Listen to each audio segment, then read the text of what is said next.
breast cancer. It has become the commonest cancer of the females.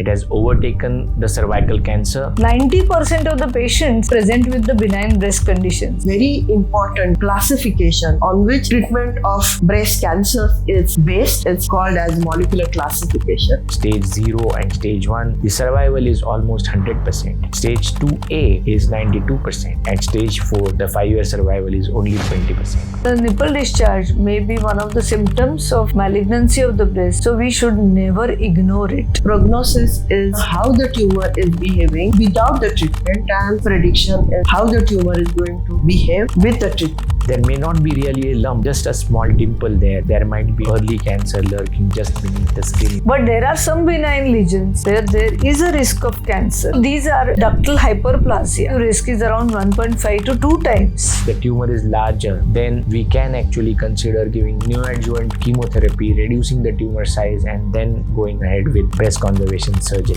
In a true cut biopsy, tissue can be submitted for multiple tests. While in case of FNSC, as the name itself suggests, it is fine needle aspiration cytology where cells are there. We cannot get the type of malignancy, and further test cannot be done. So once the FNSC is done and FNSC is suggestive of malignancy, patient needs to undergo true cut biopsy. There's something called as 21 gene recurrence score, and if we have 21 gene recurrence score positive, then that's not a very good prognostic factor. For an early stage 1 and stage 2, follow-up and surveillance PET scan is actually not recommended according to the guidelines. If we discuss with the patient usually tells that the lump is there since 2 years, or 1 year, or 6 months. It is painless lump, so she ignores the lump, doesn't approach any physician. If we have BRCA2 gene mutation, it may give us the idea that there will be a good response to DNA damaging PAR inhibitor therapy. If such BRCA gene mutations are negative, such tumors will give good response to platinum-based treatment.